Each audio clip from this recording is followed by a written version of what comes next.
Good morning, Roma. Oh, it's so great to be here in front of a room full of so many fantastic local leaders doing such amazing work for your communities. Colin, thank you for that kind introduction. And I just want to give a big shout out to Roma Chair and Mayor of Mississippi Mills, Krista Lowry, for your fantastic leadership. I also want to acknowledge and express our gratitude for the opportunity to meet today on the traditional treaty lands of the Mississaugas of the Credit First Nation and reaffirm the Ontario Green Party's commitment to the truth and reconciliation process. As many of you know, I grew up on a grain and cattle farm in a very small rural municipalities, and I learned firsthand the values of hard work and the strong sense of community that makes rural life so special. I also saw firsthand, and I've had so many conversations over the last couple days about the shared challenges that rural communities face across this province. The lack of funding for healthcare and public schools, the struggles that so many people are facing to put a roof over their head and food on the table, the threat of sprawl to farmland and the rural landscapes that make rural living so special and support the way of life that so many people in rural communities love. The challenge of paying for expensive, critical infrastructure with such a small tax base. And I want to be clear, for far too long, provincial governments of all stripes have ignored the needs of funding that rural Ontarians need. You know, we have governments who spend billions in the GTA while rural hospitals close, the housing crisis gets worse, and rural communities struggle to keep roads and bridges maintained and open. You know, the Ford government is committing billions to a ridiculous tunnel under the 401, while critical rural roads, highways, and bridges you're struggling to keep them maintained and open.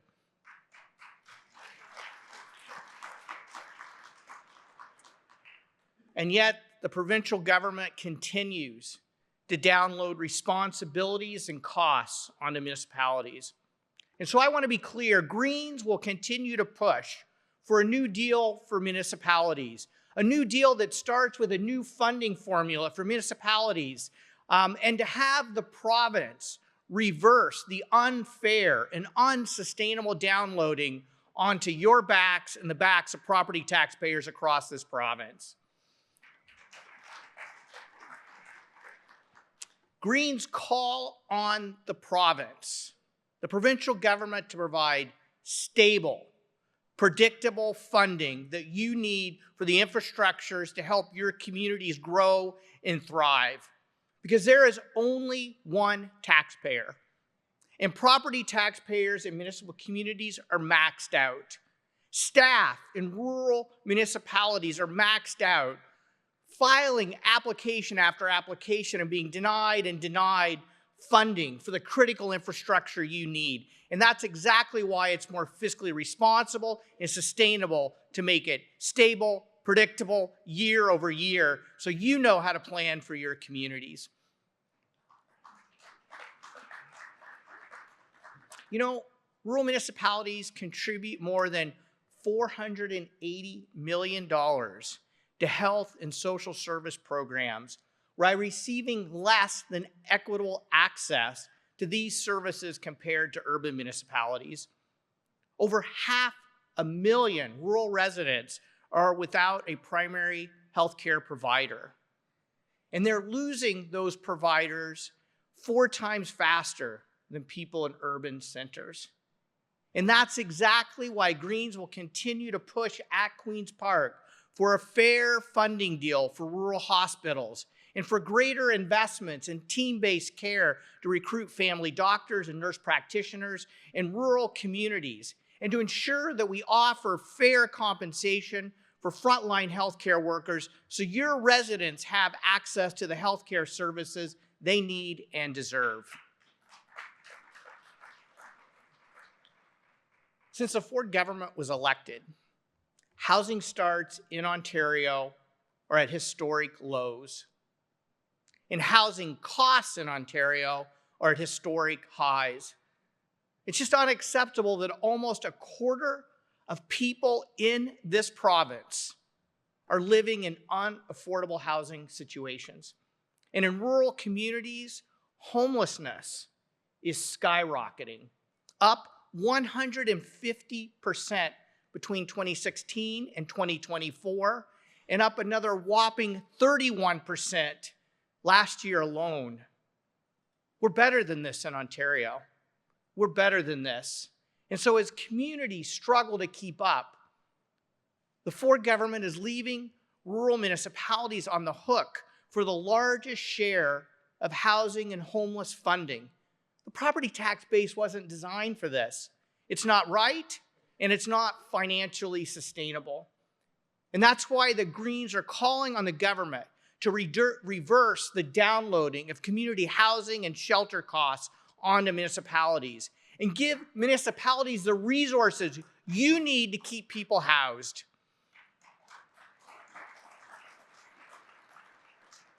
We need a provincial government that's going to invest in building homes that people can afford in the communities they know and love without paving over the farmland that feeds us and is the foundation of our $52 billion agri-food economy and the largest employer in the province of Ontario. 1 in 9 jobs in the agri-food sector in this province. Nor can we afford to pave over the nature that makes rural life so special and protects us from flooding and other unsafe weather.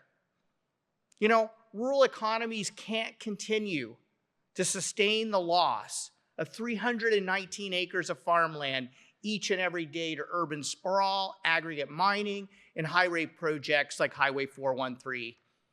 In the past 35 years, Ontario has lost 2.8 million acres of farmland, or 18% of our provincial farmland, in a province where only 5% of our land is suitable for growing food. We can't afford to lose any more. And that's exactly why MPP Bobby Ann Brady and I have teamed up to introduce legislation to create a food belt to permanently protect farmland in the province of Ontario.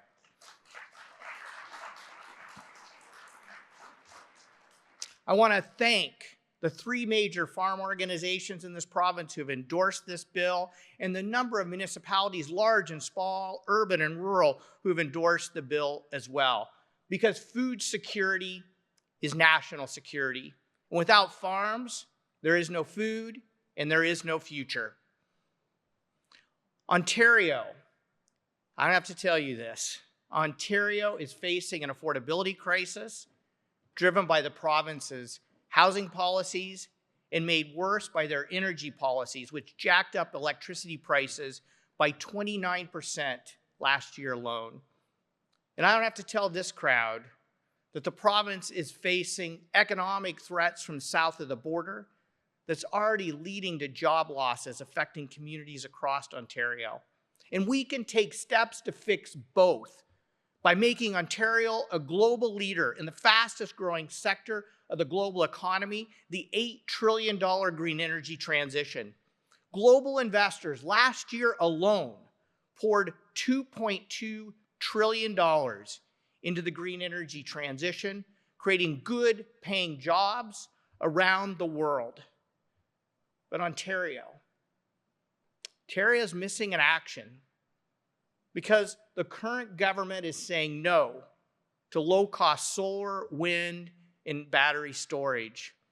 And instead, they're ramping up expensive gas plants, making Ontario more dependent on fossil fuels from the US while increasing electricity prices and climate pollution, threatening our clean energy competitive advantage that's been so important by the government's own words, and attracting investment to create good paying jobs right here in the province of Ontario.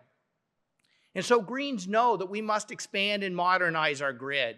I can't tell you how many rural residents, especially farmers, who I've talked to who are ready to expand their local businesses, take part in more on-farm processing, but are being held back by the lack of good, stable grid connections. And we know that the cheapest and fastest way to expand our grid is to use Ontario-made steel to build made-in-Ontario renewables and battery storage, and to make Ontario an energy superpower where the vast majority of energy dollars and jobs are going. And speaking of jobs, I want to be really clear today. Greens are ready to work with the Premier, and we're ready to work with the other opposition parties to defend Ontario's auto sector, to defend Ontario jobs, Ontario businesses, and prosperity in this province. But I need the Premier to do more than have performative outrage. I need the Premier to stop undermining demand in the electric vehicle sector. You know, this government ripped out charging stations, got rid of EV rebates, and the Premier continues to attack EV mandates from the federal government. All things that undermine demand for EVs that we want to make right here in Ontario. You know, EV sales are up all over the world. All over the world they're up. They're tanking in Canada, and they're especially tanking in Ontario because this government has done nothing to make EVs more affordable for the people of this province. And so I call on the government, yes, let's work together. Let's work together to defend EV jobs in this province, but I need the Premier to bring back EV rebates so the average person can afford an electric vehicle and take advantage of the lower operating costs of electric vehicles. I need the Premier to expand charging infrastructure, especially in rural and remote parts of the province, so rural folks can take advantage of the lower operating costs of electric vehicles. I need the Premier to bring in a fleet procurement strategy for all parts of the public sector so we buy, with our tax dollars, made in Ontario electric vehicles. That's how we expand the industry. We need a complete plan, a plan that incentivizes supply and demand. And the Premier right now only has half a plan. We're ready to work with him on a full plan to defend jobs in this province. I want to close by just saying, as I look around this room, I see so many strong local leaders, people who are so committed to their communities. And I know you're working hard to build vibrant, affordable, caring communities where everyone in your municipality has what they need to live a good life. And Greens are ready to work with you and for you to make that a reality. We will continue to fight for you and with you for a fair deal for rural Ontario. So you can reach out to us to work with you any day of the week. Thank you, merci, megwich. Have a fantastic final hour at your ROMA conference this year. Thank you.